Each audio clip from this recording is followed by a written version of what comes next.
Girls, कैसे हो आप सब? आई होप सब बहुत मस्त होंगे, सबकी पढ़ाई भी काफ़ी मस्ती चल रही होगी। मैं हूँ आपकी अपनी Khushboo ma'am, biology master teacher at Vedantu. तो भाई आज का जो सेशन है उसमें मैं आपको ऐसे ही मोस्ट इंपॉर्टेंट 2 and 3 मार्कर्स के क्वेश्चन बताने वाली हूँ जो आपके प्री बोर्ड्स में माइट भी और बोर्ड्स में भी आ सकते हैं। तो भाई पूरा सिलेबस मैंने इसमें कवर अप किया है जिसमें हम 2 to 3 मार्कर्स के ऐसे टॉप 10 इंपॉर्टेंट क्वेश्चंस देखने वाले हैं। तो मेक श्योर करना कि आप स्टार्ट से लेकर एंड तक पूरे सेशन को अच्छे से अटेंड करो, ये जानने के लिए कि वो क्या इंपॉर्टेंट से क्वेश्चन हैं। तो सेशन स्टार्ट करने से पहले ज़रा मैं आपको एक अच्छी सी न्यूज़ दे देती हूँ। वो है ये कि आपके अपने प्यारे मास्टर टीचर्स जानू सर, हर्ष सर, विनय सर आप सबसे मिलने आ रहे हैं भाई अपने वेदांतु भारत यात्रा में। अब क्यों आ रहे हैं भाई? तुम लोगों की डिमांड पे आ रहे हैं, लेकिन बात ये आती है कि हम उनसे कहाँ मिल सकते हैं और किस डेट पे मिल सकते हैं। तो भाई देखो कहाँ और कैसे मिलोगे। देखो 28 अक्टूबर को आप बेंगलुरु में उनसे मिल सकते हो, 29 को आप पुणे में, एंड 4 and 5 ऑफ नवंबर को न्यू दिल्ली में मिल सकते हो। तो देखो भाई कल तो आप बेंगलोर में उनसे मिल सकते हो, जिसके लिए आपको कुछ करना नहीं है। सेशन के डिस्क्रिप्शन बॉक्स में ना एक गूगल फॉर्म का लिंक अवेलेबल है, बस उसको क्लिक करो और उसको अपने पर्सनल डिटेल के साथ फिलअप कर देना। एक प्यारा सा चमकता हुआ इनविटेशन कार्ड आपके पास पहुंच जाएगा जिसको लेकर के आप वेन्यू पे आ सकते हो। बेंगलोर का जो वेन्यू था वो यही है आपका। बेंगलोर का जो वेन्यू है और HSR लेआउट में जो ऑफिस बना हुआ है वेदांतु का वही है। आप वहाँ पे आकर के सर लोगों से मिल सकते हो। चलो तो स्टार्ट करते हैं हम अपने top 10 most important 2 and 3 markers के क्वेश्चन को, जो कि हाउ डू ऑर्गेनिज्म रिप्रोड्यूस के होने वाले हैं। तो बात करें हम अपने मोटिवेशनल कोट की, क्योंकि वो तो भाई बहुत ज़रूरी है। अंदर से एक मोटिवेशन आना चाहिए कि मैम फेस्टिवल भी है, पढ़ाई भी करनी है, कैसे एंजॉयमेंट करें। तो भाई उसके लिए मैम थोड़ा सा मोटिवेशन दे देती है तुमको। Don't be pushed by your problems, be led by your dreams. Problems की वजह से अपने आप को धक्का मत दो कि भाई प्रॉब्लम्स हैं, इसी वजह से उनको सही करने के लिए आप आगे बढ़ रहे हो। भाई ऐसा नहीं होना चाहिए। अपने ड्रीम्स को फुलफिल करना है। किसी को वो जेई क्लियर करना होगा, नीट क्वालिफाई करना होगा, डॉक्टर बनना होगा, इंजीनियर बनना होगा, लॉयर बनना होगा, वो सारे अपने वो ड्रीम्स, जिसको जो बनना है वो ड्रीम्स फॉलो करने के लिए पढ़ाई कर रहे हो भाई। तो वो ड्रीम्स को फॉलो अप करते हुए अपने आप को पुश करो, ना कि वो प्रॉब्लम्स को लेकर के बैठ जाओ कि भाई ये प्रॉब्लम क्यों है, कैसे है, क्या नहीं है। ठीक है, चलो तो स्टार्ट करते हैं with the very first question, जो कि हमारे 3 मार्कर्स के। भाई 10 क्वेश्चंस हैं तो मैंने 5 क्वेश्चंस जो है मैंने आपके 3 मार्कर्स के ऐड किए हैं। रेस्ट 5 जो हैं आपके वो 2 मार्कर्स के क्वेश्चन हैं। तो इस तरीके से आपके 10 क्वेश्चंस हम आज डिस्कस करने वाले हैं, जिसमें से 5 क्वेश्चंस 3 मार्कर के हैं और 5 questions rest of them 2 markers के हैं आपके। ठीक है, चलो स्टार्ट करते हैं with the very first question कि what is pollination, state its significance. कि भाई पॉलिनेशन क्या होता है और उसकी सिग्निफिकेंस क्या है। सो भाई पॉलिनेशन क्या है हमारा? Transfer of pollen grains from anther to stigma, है ना, या फिर ऑफ सेम फ्लावर और डिफरेंट फ्लावर। ओके, ये है आपका।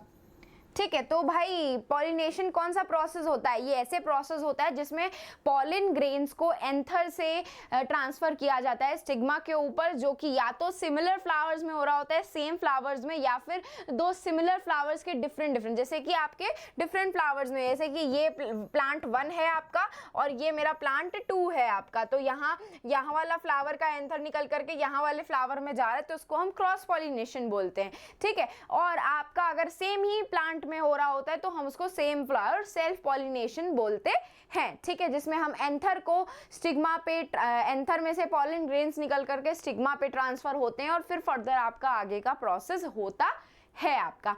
ठीक है, तो ये 2 टाइप्स के मैंने होते हैं। एक होता है सेल्फ पॉलिनेशन, एक होता है सेल्फ पॉलिनेशन और एक होता है आपका क्रॉस पॉलिनेशन। अगर आप सेल्फ पॉलिनेशन की बात करोगे तो सेम प्लांट पे सेम फ्लावर्स के ऊपर हो रहा होता है, और क्रॉस पॉलिनेशन की बात करोगे तो दो डिफरेंट प्लांट है, उसमें फ्लावर तो सेम है लेकिन दो डिफरेंट प्लांट पे, यहाँ वाले प्लांट से उछल करके पॉलिन ग्रेन दूसरे वाले प्लांट के स्टिग्मा पे जा रहा होता है, तो इसको हम क्रॉस पॉलिनेशन बोलते हैं। तो बात अब ये आती है कि इसका सिग्निफिकेंस क्या है। ठीक है, सिग्निफिकेंस का मतलब ये होता है कि पॉलिनेशन का इंपॉर्टेंस क्या है। तो देखो, सबसे अच्छा इंपॉर्टेंस इसका ये है कि विदाउट पॉलिनेशन फर्टिलाइजेशन होगा ही नहीं। जब तक पॉलिन ग्रेन्स आपके स्टिग्मा पर ट्रांसफर होंगे ही नहीं, तब तक फर्टिलाइजेशन का प्रोसेस फ्लावरिंग प्लांट्स में होगा कैसे। तो एक खतरनाक सा इसका इंपॉर्टेंट और अटमोस्ट सिग्निफिकेंस यही है कि without the pollination fertilization will not occur in the flowering plants. दूसरा ये होता है कि these pollinations the cross pollination ultimately helps in the process helps in the generation of variations। देखो, क्रॉस पॉलिनेशन होगा तो कहीं ना कहीं दो अलग अलग प्लांट्स के मीट हो रहे हैं गैमीट्स, तो उनमें वेरिएशंस होने के चांसेस बढ़ जाते हैं। तो भाई दो सिग्निफिकेंस आप लिख सकते हो ये कि more chances of variation, it will be increase in the cross pollination, and pollination is the very first step without which the fertilization won't be able to occur in the flowering plants. जब तक pollination नहीं होगा, pollen grains आपका stigma पे जाकर के stick नहीं होगा, तब तक फर्टिलाइजेशन का प्रोसेस होगा ही नहीं। समझ में आया बुड़बकों?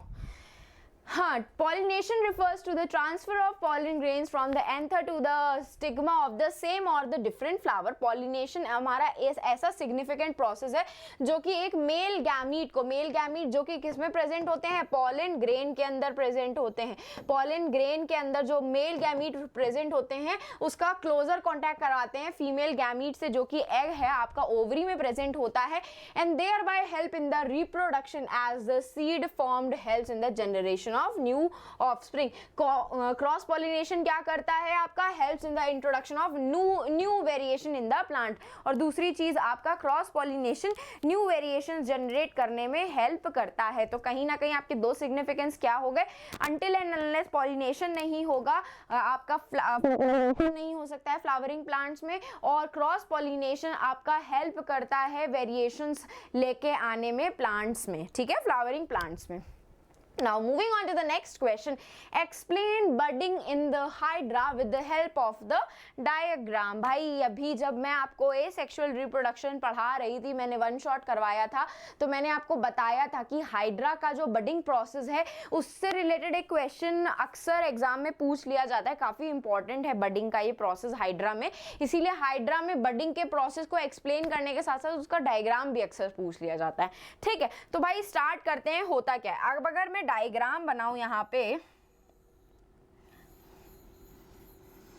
हाइड्रा का, ठीक है, तो यहाँ ये हमारा जो हाइड्रा होता है, यहाँ पे हाइड्रा में क्या हो जाती है, ओवर ग्रोथ हो जाती है। ओवर ग्रोथ हो जाती है किसकी वजह से, एक्सेस सेल डिवीजन की वजह से। किसकी वजह से, एक्सेस सेल डिवीजन की वजह से। एक्सेस सेल डिवीजन की वजह से एक आपकी ओवर ग्रोथ प्रोड्यूस हो जाती है हाइड्रा के पेरेंट प्लांट में। किसमें, पेरेंट प्लांट में, पेरेंट हाइड्रा में ओवर ग्रोथ हो जाती है किसी भी पोर्शन पे, क्योंकि एक्सेस सेल डिवीजन हो जाता है। अब यही जो ओवर ग्रोथ हुई है ना आपकी, यही क्या होती है, धीरे धीरे करके आपके न्यू हाइड्रा में जनरेट होने लग जाती है इस तरीके से, और उसमें सेल डिवीजन होता है धीरे धीरे, और सेल डिवीजन होने की वजह से ये हाइड्रा जो होता है धीरे धीरे करके एक न्यू हाइड्रा में जनरेट होने लग जाता है इस तरीके से। ठीक है, इस तरीके से एक न्यू हाइड्रा में जनरेट होने लग जाता है। और जब ये हाइड्रा आपका पूरा फुल्ली मैच्योर हो जाता है, पेरेंट हाइड्रा से जो ये नया हाइड्रा है आपका, ये जब फुल्ली मैच्योर हो जाता है, क्या हो जाता है, दे गॉट फुल्ली मैच्योर्ड, तो भाई ये क्या हो जाते हैं, they get detached and act as a new offspring of the hydra. तो भाई हाइड्रा के प्रोसेस में सबसे पहला क्या होता है, the parent hydra develops an outgrowth due to excess cell division. This outgrowth then perform more cell division to form the new offspring or hydra, and when this new hydra gets fully matured they detaches from the parent body and develops into the new hydra। तो भाई hydra का process समझ में आया। Budding का process क्या होता है? Budding is a type of asexual division जो कि हाइड्रा और यीस्ट में दोनों में ही हो सकती हैं। तो हाइड्रा में कैसे डायग्राम ड्रॉ करना है मैंने वो आपको बता दिया, और हाइड्रा का प्रोसेस क्या होता है मैंने आपको वो भी बता दिया। आया समझ में? चलो moving ahead with the answer. तो यही है भाई, बड डेवलप हो जाती है जो अल्टीमेटली धीरे धीरे धीरे करके एक फुल्ली मैच्योर बड में कन्वर्ट होकर के डिटैच होकर के एक न्यू हाइड्रा डेवलप कर देती है, एक न्यू हाइड्रा डेवलप कर देती है। ठीक है, moving on to the next question, explain the process of sexual reproduction in plants। भाई सेक्सुअल रिप्रोडक्शन का प्रोसेस क्या होता है प्लांट्स में? तो भाई सबसे पहला स्टेप क्या होता है? पॉलिनेशन का। सबसे पहला स्टेप क्या होता है? पॉलिनेशन का। ठीक है, पॉलिनेशन के बाद आपका यहाँ पर ट्रांसफर हो जाता है, उसके बाद यहाँ पे फर्टिलाइजेशन का प्रोसेस परफॉर्म होता है, जो कि क्या होता है, जिसको हम डबल फर्टिलाइजेशन भी बोलते हैं। क्यों बोलते हैं अभी मैं डायग्राम ड्रॉ करके आपको एक्सप्लेन कर देती हूँ तो आपको और अच्छे से समझ में आ जाएगा। अब ये आपका क्या हो गया, सॉरी,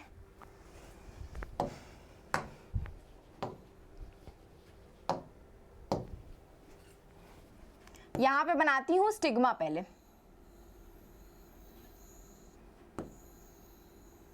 ठीक है,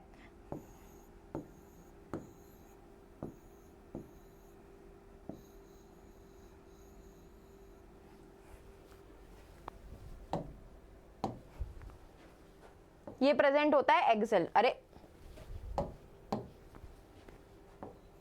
ये प्रेजेंट होता है एग सेल यहाँ पे। ठीक है, अब क्या हुआ, अब आया आपका पॉलन ग्रेन, यहाँ पे ये पॉलन ग्रेन हुआ। ठीक है, इसने क्या बनाई, पॉलन ट्यूब बनाई। ये पॉलन ट्यूब फॉर्म करी। ठीक है, इस पॉलन ट्यूब के अंदर प्रेजेंट होते हैं दो मेल गैमीट्स। क्या प्रेजेंट होते हैं? दो मेल गैमीट्स प्रेजेंट होते हैं। यहाँ पे ये एक मेल गैमीट हो गया, यहाँ पे ये दूसरा मेल गैमीट हो गया। तो अगर मैं यहाँ पे लेबलिंग करूं तो ये हो गए आपके पॉलन ग्रेन। ठीक है, ये हो गया आपका पॉलन ग्रेन। ये क्या हो गए, एंटीपोडल सेल्स हो गए। क्या हो गए, एंटीपोडल सेल्स। ठीक है, ये आपके क्या हो गए, दीज आर पोलर न्यूक्लियाई। ये क्या हो गए, आपके दो पोलर न्यूक्लियाई हो गए। ठीक है, ये आपका क्या हो गया, एग हो गया, जो कि ओवरी के अंदर प्रेजेंट होता है, और इनको हम लोग सिनर्जिड्स बोलते हैं, जो कि मेल गैमीट को अंदर एंटर कराने में हेल्प करता है। क्या करता है, अंदर एंटर कराने में हेल्प करता है। ठीक है, तो अब अगर ये जो मेल गैमीट है, ये एक मेल गैमीट आपका एक फीमेल गैमीट के साथ मैच हो जाता है और एक आपका पोलर न्यूक्लियाई के साथ फ्यूज हो जाता है। तो भाई जब मेल गैमीट और फीमेल गैमीट फ्यूज होते हैं तो क्या बनाते हैं, आपका यहाँ पे जाइगोट की फॉर्मेशन करते हैं। ठीक है, किसकी फॉर्मेशन करते हैं, जाइगोट की। और जब दूसरा मेल गैमीट आपके दो पोलर न्यूक्लियाई के साथ फ्यूज होते हैं तो वो बनाते हैं एंडोस्पर्म। क्या बनाते हैं, एंडोस्पर्म। ये एंडोस्पर्म जाइगोट को न्यूट्रिशन प्रोवाइड करने का काम करते हैं। तो देख रहे हो, दो बार फर्टिलाइजेशन हो रहा है। मेल गैमीट एक बार फीमेल गैमीट के साथ कंबाइन हो रहा है और एक बार मेल गैमीट दो पोलर न्यूक्लियाई के साथ कंबाइन हो रहा है। तो इसी को ही हम डबल फर्टिलाइजेशन बोलते हैं। क्या बोलते हैं, डबल फर्टिलाइजेशन भी बोलते हैं और ट्रिपल फ्यूजन भी बोलते हैं। ट्रिपल फ्यूजन क्यों बोला, यहाँ पे एक मेल गैमीट और दो पोलर न्यूक्लियाई, 1 + 2 कितना होता है, 3, तो ट्रिपल फ्यूजन भी बोलते हैं। तो ये वाला जो क्वेश्चन है आपका डबल फर्टिलाइजेशन के फॉर्म पे, ट्रिपल फ्यूजन के फॉर्म पे या इस तरीके के क्वेश्चन के फॉर्म पे भी आपसे पूछा जा सकता है। तो मेक श्योर करना कि आप इसको ऐसे ही प्रिपेयर करके जा रहे हो। ठीक है, आया समझ में क्या हुआ इसमें? तो भाई क्या हो गया हमारा, पहले तो पॉलिनेशन हुआ आपका, पॉलिनेशन के बाद आपका जो एग सेल था वो मेल गैमीट के साथ फ्यूज हुआ और उसने जाइगोट की फॉर्मेशन करी, और एक मेल गैमीट आपका पोलर न्यूक्लियाई के साथ फ्यूज हो करके एंडोस्पर्म की फॉर्मेशन करता है, जिसको हम डबल फर्टिलाइजेशन भी बोलते हैं और ट्रिपल फ्यूजन भी बोलते हैं। तो ओवरी आपकी किसमें, फ्रूट में कन्वर्ट हो जाती है और ओव्यूल आपका सीड में कन्वर्ट हो जाता है। रेस्ट ऑफ द पार्ट आपके फॉल हो जाते हैं, गिर जाते हैं जैसे ही जैसे फ्रूट और सीड बनने लग जाता है आपका। ठीक है, now moving ahead with the next question, explain the term implantation and placenta। तो भाई implantation और placenta क्या होता है, कौन बताएगा मुझे? जस्ट अ सेकेंड, जरा मैं पानी पी लूं उसके बाद बताते हैं। ठीक है,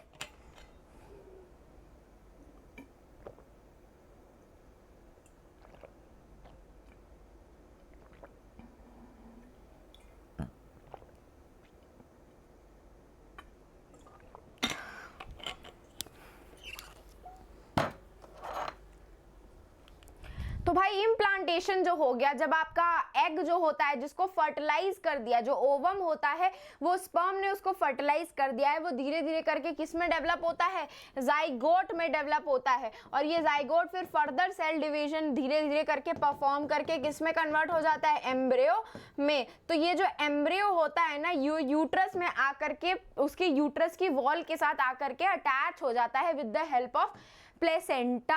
इसी प्रोसेस को ही हम इम्प्लांटेशन बोलते हैं। The embryo enters the uterus at the stage of blastocyst and becomes attached to the wall of uterus where it is perform its subsequent development. फिर एम्ब्रियो वहां पर यूट्रस के अंदर आकर के वॉल के साथ अटैच होने के बाद वहां पे अपना डिवीजन परफॉर्म करता है, अपने सारे ऑर्गन्स डेवलप करता है।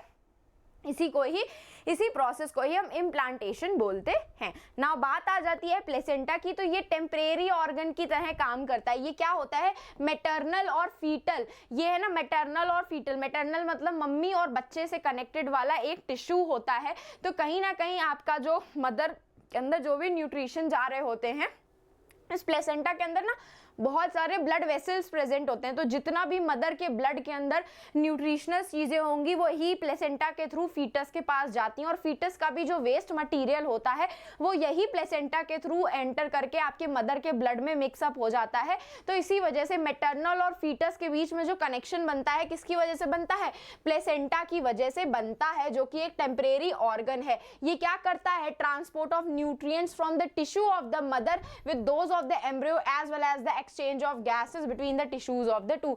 दोनों के बीच में gaseous exchange, nutrition exchange, waste का जो एक्सचेंज होता है, यही प्लेसेंटा टेम्परेरी ऑर्गन टिश्यू की वजह से होता है। ठीक है, आया समझ में कि नहीं आया? आया, well done. Moving ahead with the next question, describe in brief the role of testes, seminal vesicle and vas difference। तो भाई ये देखो, मेल रिप्रोडक्टिव सिस्टम और फीमेल रिप्रोडक्टिव सिस्टम आपके हाउ डू ऑर्गेनिज्म रिप्रोड्यूस में काफ़ी ज़्यादा इंपॉर्टेंट पार्ट हैं, काफ़ी ज़्यादा इंपॉर्टेंट है। अगर आपको इनको 60 सेकेंड्स में रिवाइज करना है, 60 सेकेंड्स में अपने एग्जाम टाइम पे रिवाइज करना है, तो do follow Vedantu 9th and 10th biology का channel, Vedantu 9th and 10th biology shorts channel. ठीक है, बायोलॉजी शॉर्ट्स चैनल, ये शॉर्ट्स चैनल को अगर आप ज्वाइन करोगे तो आपको ऐसे ही सारे academic topic with in 60 seconds में रिवाइज हो सकते हैं। तो मेक श्योर कर सकते हो आप कि इनको ज्वाइन कर लो। चलो, तो moving ahead with the question का आंसर हमारा, टेस्टीज क्या होते हैं? टेस्टीज हमारे पाउच लाइक स्ट्रक्चर होते हैं जो स्क्रोटम में प्रेजेंट होते हैं। ये टेस्टीज क्या प्रोड्यूस करते हैं? एक तो स्पर्म फॉर्मेशन करते हैं। क्या करते हैं ये? क्या करते हैं? स्पर्म की फॉर्मेशन करते हैं। और नेक्स्ट फंक्शन इनका क्या है? हार्मोन्स का प्रोडक्शन करना। क्या करना? हार्मोन्स का प्रोडक्शन करना। कौन सा हार्मोन प्रोड्यूस करते हैं ये? कौन सा हार्मोन प्रोड्यूस करते हैं? टेस्टोस्टेरोन। क्या प्रोड्यूस करते हैं? They produce testosterone. Well done. ये टेस्टोस्टेरोन का प्रोडक्शन करते हैं, जो कि मेल्स में किसके लिए रिस्पॉन्सिबल होता है? सेकेंडरी सेक्सुअल कैरेक्टरिस्टिक्स के लिए। जब आप एडोलसेंट एज में पहुंच जाते हो ना मेल्स, तो उनमें सेकेंडरी सेक्सुअल कैरेक्टरिस्टिक्स जो डेवलप होते हैं, उनके बियर्ड्स आना, उनकी वॉइस जो भारी हो जाना, उनके शोल्डर ब्रॉड हो जाना, तो ये सारे सेकेंडरी सेक्सुअल कैरेक्टरिस्टिक्स जो है, प्यूबिक हेयर डेवलप हो जाना, ये सारे डेवलप कराने का काम टेस्टोस्टेरोन करता है, जो कि कौन रिलीज करता है? टेस्टीज रिलीज करती हैं। तो सेमिनल वेसिकल जो है ये एक तरीके का ग्लैंड है, ये एक तरीके का ग्लैंड है जो अपना सिक्रीशन पोर करता है। क्या करता है? दे पोर द सिक्रीशन। जब आपका स्पर्म ट्रांसफर होता है, जब आपके स्पर्म जो है ना, मेल्स में जो स्पर्म है, जब वो यूरेथ्रा के थ्रू बाहर आते हैं, तो bulbo urethral gland, seminal vesicle gland, ये अपने अपने सिक्रीशन पोर करते हैं इन बिटवीन द पाथवे, ताकि जो स्पर्म है उसको एक मीडियम मिल सके इजिली स्विम करने के साथ साथ। और ये सेमिनल वेसिकल ग्लैंड जो सिक्रीशन रिलीज करता है, वो आपके स्पर्म को न्यूट्रिएंट्स भी प्रोवाइड करता है, ताकि वो जल्दी ही डाई आउट ना हो जाए। और अगर मैं बात करूं वास डिफरेंस की, तो वास डिफरेंस का एज सच कोई रोल नहीं होता, बस ये टेम्परेरीली स्टोर करता है आपके स्पर्म को जब वो टेस्टिस से निकल करके जा रहे होते हैं। तो भाई टेस्टिस आपका मेन रिप्रोडक्टिव ऑर्गन होता है, जो आपका स्पर्म के साथ साथ मेल सेक्स हार्मोन, जिसको हम टेस्टोस्टेरोन बोलते हैं, वो भी प्रोड्यूस करता है। Seminal vesicle gland seminal fluid बनाता है, जो कि एल्कलाइन नेचर का होता है। आपका यूरिन की एसिडिटी को एल्कलाइन करने का भी काम करता है, न्यूट्रल करने का काम करता है, और स्पर्म स्पर्म्स को एक्टिवेट करने का काम भी करता है। और वास डिफरेंस क्या है, इसको स्पर्म का डक्ट बोलते हैं। तो जो भी स्पर्म आपकी टेस्टीज में फॉर्म हुई होती है उसको डिलीवर वास डिफरेंस के थ्रू ही किया जाता है, और वास डिफरेंस टेम्परेरली भी स्पर्म को स्टोर करने का काम करता है। ठीक है, आया समझ में क्या था रोल इन तीनों का ही? ठीक है, well done. Now moving ahead to the 2 markers वाले क्वेश्चन। अब हम यहाँ पे 2 मार्कर्स के क्वेश्चन पढ़ेंगे कि 2 मार्कर्स के क्वेश्चन क्या क्या है इंपॉर्टेंस हमारे हाउ डू ऑर्गेनिज्म रिप्रोड्यूस के। तो प्लीज मेक श्योर करना कि आप इसको भी अच्छे से पढ़ करके जाओ। तो चलो स्टार्ट करते हैं with the very first question. Name the 2 plants that are grown by the vegetative propagation. भाई कौन मुझे बताएगा कि वेजिटेटिव प्रोपगेशन क्या होता है? कौन मुझे बता सकता है कि वेजिटेटिव प्रोपगेशन क्या होता है? किसी को पता है वेजिटेटिव प्रोपगेशन क्या होता है? भाई इतनी बार बताया, अब तो पता ही चल गया होगा। हाँ जी, vegetative propagation is a method of asexual reproduction, is a method of asexual reproduction in which plants produces new plants through the vegetative parts, through vegetative parts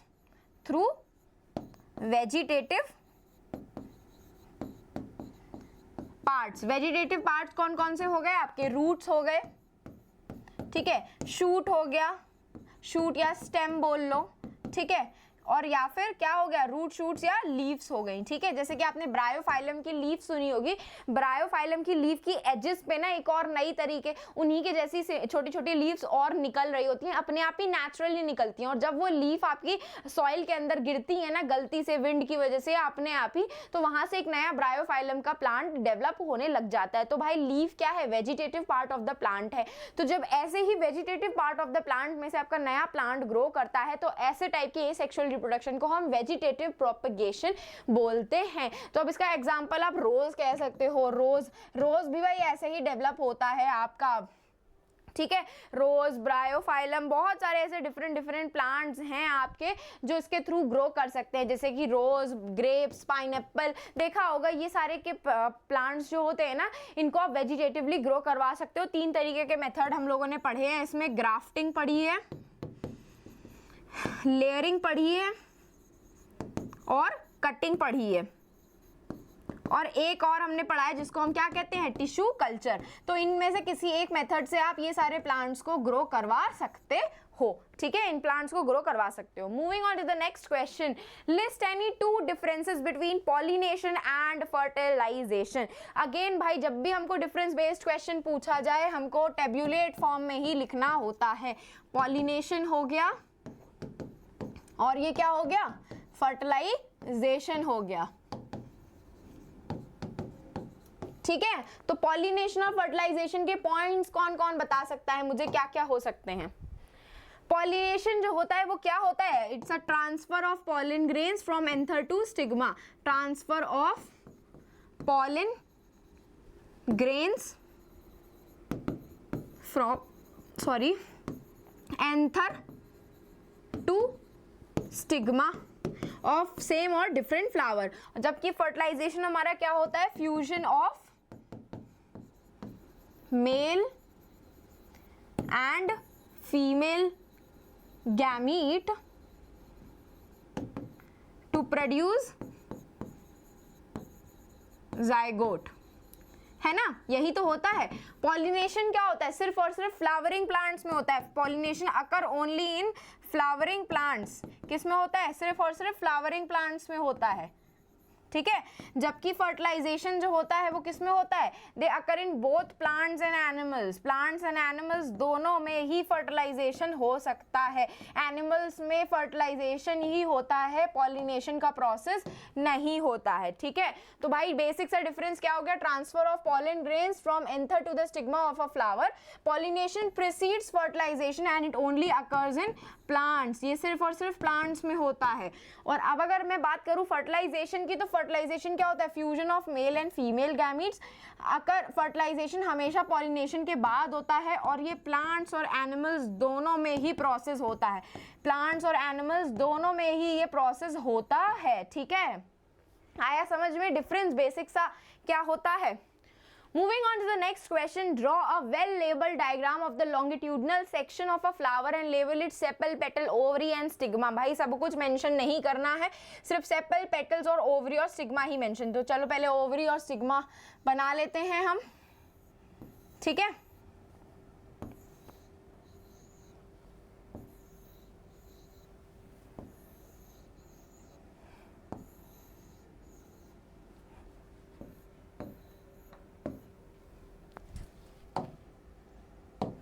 sepals हम लोग ग्रीन कलर के बना लेते हैं,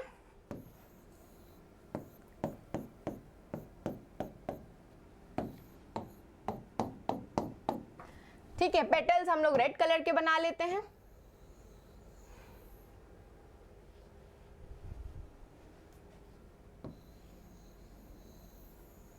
ठीक है।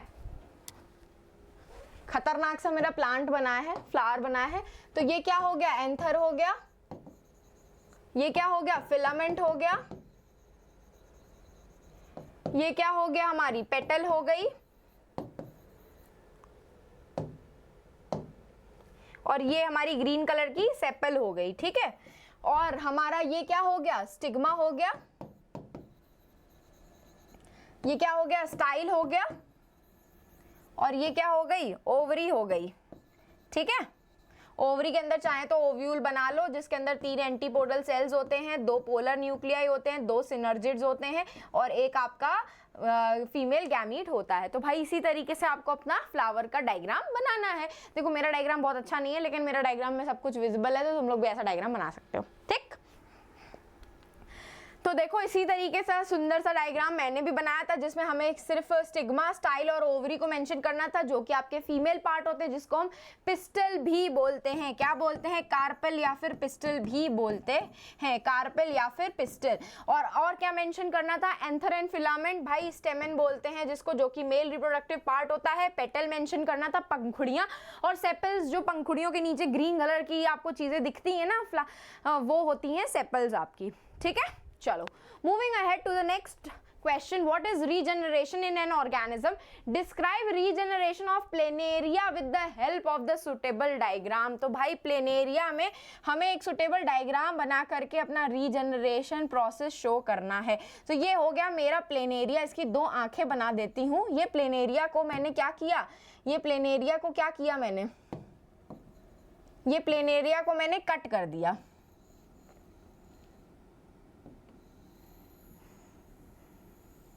ये प्लेनेरिया को मैंने कट कर दिया 2 पार्ट्स में, ठीक है। जस्ट अ सेकेंड, ये प्लेनेरिया मेरा यहाँ से कट हो गया, और यहाँ से कट हो गया, ठीक है। अब मेरे ये 3 प्लेनेरिया में डिवाइड हो गया, ठीक है, 3 पार्ट्स में डिवाइड हो गया, जिसमें कौन सा पार्ट बना हुआ था, ये वाला पार्ट बना हुआ था, जिसमें उसकी आंखें बनी हुई थी 2 ठो, ये बीच वाला पार्ट था इसका, ठीक है, और ये पूंछ वाला पार्ट था। अब ये तीनों ही अलग अलग प्लेनेरिया में डेवलप हो जाते हैं। किस में डेवलप हो जाएंगे, तीनों अलग अलग प्लेनेरिया में डेवलप हो जाएंगे इस तरीके से।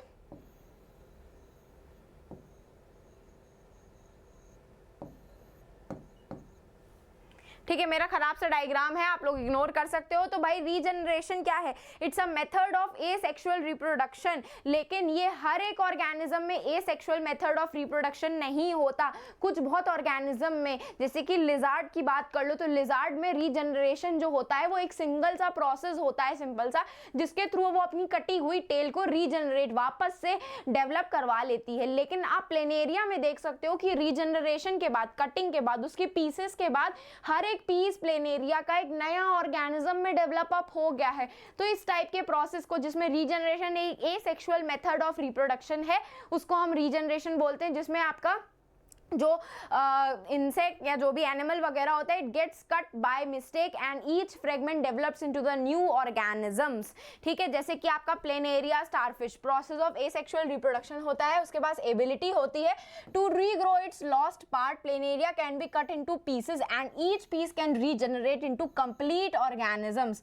Sales at the location of the wound site, जैसे कि ये वुंड साइट पे, ये वुंड साइट है इसकी जहाँ पे कट लगा था, वो रीजनरेट हो जाते हैं, न्यू टिश्यूज बनाते हैं और पूरे मिसिंग पार्ट को जनरेट कर देते हैं। मिसिंग पार्ट को जनरेट करने के अलावा वो एक पूरा नया सॉरी नया ऑर्गेनिज्म भी जनरेट कर देते हैं। तो इस पूरे प्रोसेस को हम क्या बोलते हैं? रीजनरेशन बोलते हैं। क्या बोलते हैं? रीजनरेशन बोलते हैं। What is self and cross pollination? अरे बाप रे भाई, ये पॉलिनेशन वाला पार्ट तो हमारा पीछा छोड़ता ही नहीं है। तो पॉलिनेशन हमने पढ़ लिया था, उसमें हमने आपको बताया था सेल्फ और क्रॉस पॉलिनेशन। तो सेल्फ पॉलिनेशन क्या होता है? Transfer of pollen grains from anther to the stigma of the same flower of the same plant. जैसे कि ये एक प्लांट है हमारा, यहाँ पे एक फ्लावर लगा हुआ है और यहाँ पे एक फ्लावर लगा हुआ है। इसी फ्लावर के एंथर से निकल करके इसी फ्लावर के स्टिग्मा पे स्टिक हो जाता है, तो इसको हम सेल्फ पॉलिनेशन बोलते हैं। क्या बोलते हैं? Self pollination. लेकिन अगर इस प्लांट से निकल करके वो इस प्लांट में गया तो इस प्रोसेस को हम क्रॉस पॉलिनेशन बोलते हैं। या फिर इस प्लांट में से निकल करके किसी दूसरे प्लांट में गया तो इसको भी हम क्रॉस पॉलिनेशन ही बोलते हैं। क्या बोलते हैं? क्रॉस पॉलिनेशन ही बोलते हैं। तो सेल्फ और क्रॉस पॉलिनेशन क्या हो गया हमारा? Transfer of pollen grains from the anther to the stigma of the same plant, जिसको हम सेल्फ पॉलिनेशन बोलते हैं। इसमें बाइसेक्सुअल फ्लावर्स में होता है, जिनमें मेल और फीमेल पार्ट्स दोनों एक साथ प्रेजेंट होते हैं, उसी में ही तो सेल्फ पॉलिनेशन होगा ना भाई। जैसे कि wheat, rice, potato, pea plants, इन सब में सेल्फ पॉलिनेशन हो सकता है। जबकि जो क्रॉस पॉलिनेशन होता है, या तो वो सेम प्लांट के दो डिफरेंट फ्लावर्स में हो रहा होगा, या तो प्लांट ही अलग अलग होंगे जिसमें ये क्रॉस पॉलिनेशन हो रहा होगा। और ये सिर्फ और सिर्फ यूनिसेक्सुअल फ्लावर और बाइसेक्सुअल फ्लावर दोनों में ही हो सकता है, जबकि सेल्फ पॉलिनेशन सिर्फ और सिर्फ बाइसेक्सुअल फ्लावर्स में होता है। इसका एग्जांपल है मेज। तो देखो भाई, आपको एक टिप दे दूं गोल्डन सी, कि लास्ट में एग्जांपल जरूर मेंशन करके आना, मार्क्स एक्स्ट्रा जरूर मिलेंगे। तो this was all about the धमाकेदार सा हमारा अमेजिंग सा सेशन। तो अगर सेशन पसंद आया हो तो give a thumbs up to the session और लाइक कर देना। चैनल को सब्सक्राइब करना बिल्कुल भी मत भूलना। और ये सारे आपके फेवरेट मास्टर टीचर के अपने अपने शॉर्ट्स के चैनल है, जिसमें मेरा शॉर्ट का चैनल है ये वाला। तो अगर आपको 60 सेकेंड्स में अपने ऐसे ही एकेडमिक टॉपिक्स रिवाइज करने हैं तो do follow for more and do follow this short वाला channel to get all the revision in just 60 seconds. तो अब हम फिर मिलेंगे चलते चलते ऐसे ही नेक्स्ट अमेजिंग सेशन में।